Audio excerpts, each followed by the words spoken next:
வசனம் கேள்வி இயக்கம் நாடகம் காவி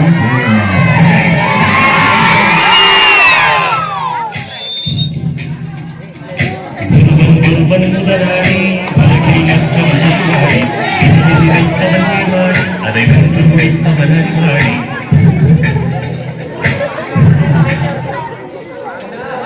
வணக்கம் முதலாளி. கிடைக்கலாம் ஓடா போயிடா ஒண்ணுமே செய்யாதவன் தண்ணி போல கொண்டு திரிறான். உங்களை மாதிரி என்ன கணக்கு பிள்ள உனக்கு என்னை பத்தி தப்பா சொன்னியா? சே உங்களை பத்தி தப்பா பேசலாம். நீங்க எவ்வளவு பெரிய ஆளு, உங்களுக்கு அதிர்ஷ்ட தேவதை கொட்டி கொடுக்குது. அட போ கணக்கு. ஊர்ல கணக்கு விவரம் புரியாதவன் இருக்கிற வரைக்கும் நம்ம காட்டுலதான் அடமலை. வேற என்ன வேணும் சொல்லு.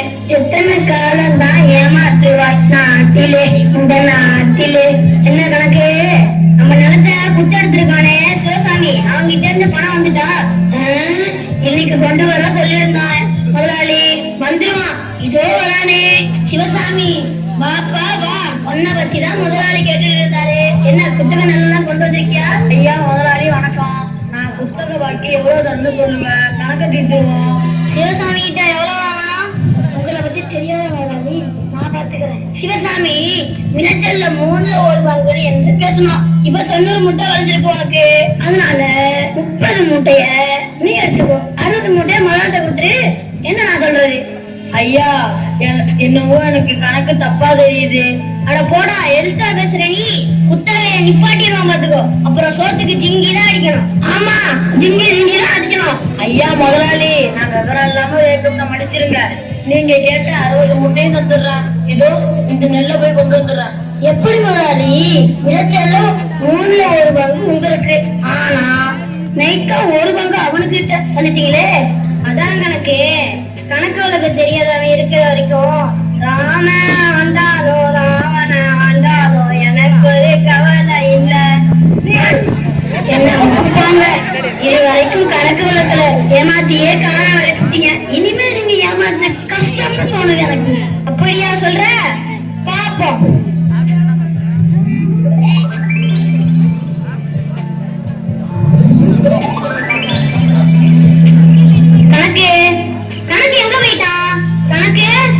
சொல்லுங்க முதலாளி. கணக்கு ஊர்ல நம்மளை பத்தி என்ன பேசிக்கிறாங்க? ரொம்ப கேவலமா பேசுறாங்க முதலாளி. என்னடா சொல்ற? இல்ல நீ சாதாரண ஆள் இல்லையா? நம்ம ஊருக்கே நீங்க டொனால்டு ட்ரம்ப்ங்கிறாங்க. இப்படியா சொல்றாங்க? மெண்டலு கலாய்க்கிற புகழ்தான் நான் செய்து இருக்கேன். ஆமா முதலாளி. சரி கணக்கு, இந்த ஊர்ல உள்ள எல்லா நிலத்தையும் நம்ம எழுதி வாங்கியாச்சு. நடுவுல அந்த சிவசாமி 2 மரம் வச்சுக்கிட்டு கொடுக்க மாட்டான். அவனை என்ன பண்ணலாம்? எப்படியாவது அவன் வச்சு கொடுறான். உங்களுக்கு சொல்லியே கொடுக்கணும் முதலாளி. நரித்தர மரத்தான் நீ கில்லடியாச்சே. நம்ம வீராசாமிய பத்தி பேசிட்டு இருக்கோம். இதோ அவனும் வர மாதிரி இருக்கே. விதி வலியது, வேற என்னத்த சொல்ல? வா வீராசாமி. ஏன் இந்த பக்கம்? அல்லவனா இந்த பக்கம் வரக்கூடாது. ஏய் கணக்கு, என்ன சொல்ற நீ? இல்ல நீ நல்லவரு, உங்கள்கிட்ட நான் வரணும்னு சொன்ன.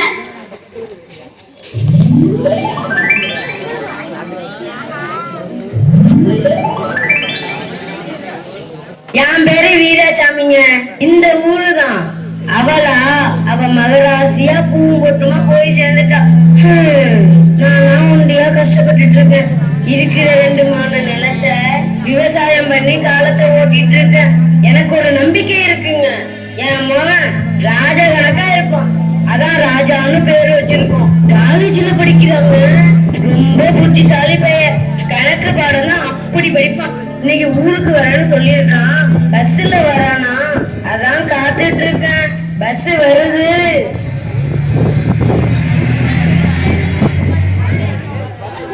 அப்பா கூறும்பா.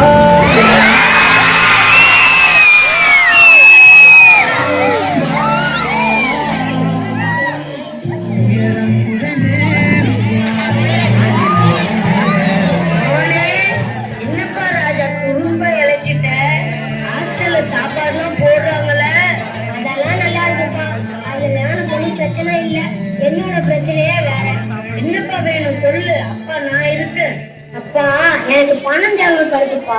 வெளிநாடு போய் 6 மாதம் ட்ரைனிங் படிக்கணும். நல்ல வாய்ப்பு. இவ்வளவுதானா? இன்னும் எதோட நான் பயந்துட்டேன். எவ்வளவுப்பா வேணும்? 1 லட்சம் வேணும்பா. அவ்வளவு பணத்துக்கு என்னப்பா பண்றது? சரி நீ கவலைப்படாத, அப்பா நான் இருக்கவன், நான் பாத்துக்கிறேன். என்னப்பா பண்ணுவீங்க? நம்ம ஊர்ல இருக்க பணக்கார முதலாளிட்ட போய் கேட்போம். நான் இப்பவே போறேன். சரிப்பா, நானும் வரேன்.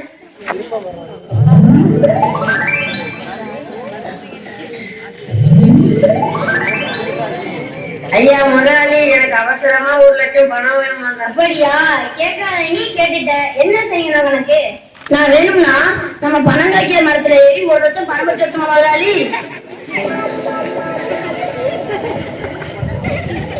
கணக்கு சும்மா இருக்க மாட்டேன். நீ சொல்லு வீராசாமி, எதுக்கு வேணும்? என் மகன் படிப்பு விஷயமா தேவைப்படுது, கொஞ்சம் பார்த்து செய்யுங்க முதலாளி. சரி இங்க பாருப்பா, நான் பண விஷயத்துல கொஞ்சம் கராரா இருப்பேன். நீ என்ன பண்ற? உன்கிட்ட இருக்க 2 மா நகத்தை எனக்கு அடமானமா எழுதி கொடுத்துட்டு வாங்கிக்க. அப்படியே நீங்க சொல்ற மாதிரி எழுதி தர முதலாளி. தப்பா நினைச்சுக்காத வீராசாமி, எங்க முதலாளிய பார்த்தா கிறுக்கு மாதிரி இருப்பாரு. ஆனா அவர் உண்மையிலே கிறுக்குதான். நீ தான் கொஞ்சம் கவனமா இருக்கணும். என்ன சொல்ற கணக்கு? உங்களை பத்தி பெருமையா சொன்னேன். அது இருக்கட்டும், பத்திரத்தை எழுதி கொடுத்துட்டு சொன்ன மாதிரி பணத்தை வாங்கிக்கோ. இதோ இதுல ரெடியா இருக்கு, இதுல கையெழுத்து கொடுப்பா. அப்பா நீ என்னப்பா படிச்சு பார்க்காம கையெழுத்து போடுற? ஏய் நீ சின்ன பையன், உனக்கு ஒண்ணும் தெரியாது, நீ போ. முடியாது, படிச்சு பார்க்காம கையெழுத்து போட விட மாட்டேன். அப்பா நீங்க கையெழுத்து போடாதீங்கப்பா, நம்மள இருக்க மோசடி பண்ண பாக்குறாங்க. கூட நான் பாக்குறேன். அப்பா 1 லட்சத்துக்கு நம்ம நிலத்தை எழுதி வாங்குறாங்கப்பா. என்ன முதலாளி, நம்ம மண்டவாளம் தண்டவாளத்துல இருந்து இப்ப என்ன பண்றது? வீராசாமி, உனக்கு பணம் வேணுமா வேணாமா? வேணும்னா கையெழுத்து போடு.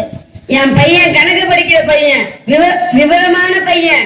அவன் உங்க பித்தளை ஆட்டதெல்லாம் புட்டு புட்டு வச்சுட்டான். நான் கையெழுத்து போட முடியாது.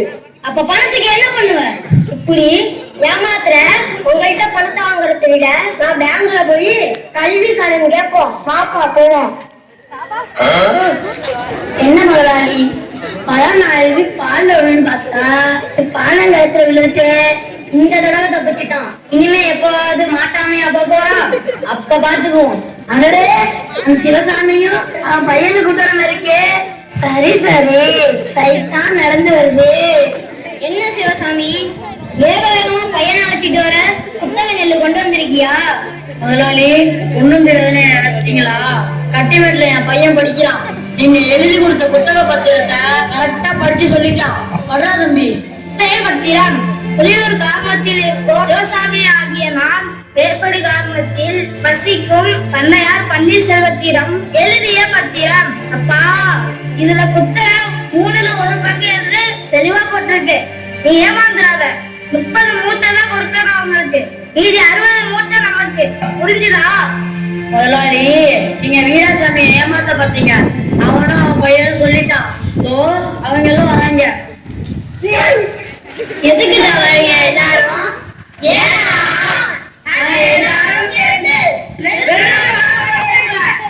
விரட்டி விரட்டி வெளுக்கத்தவன்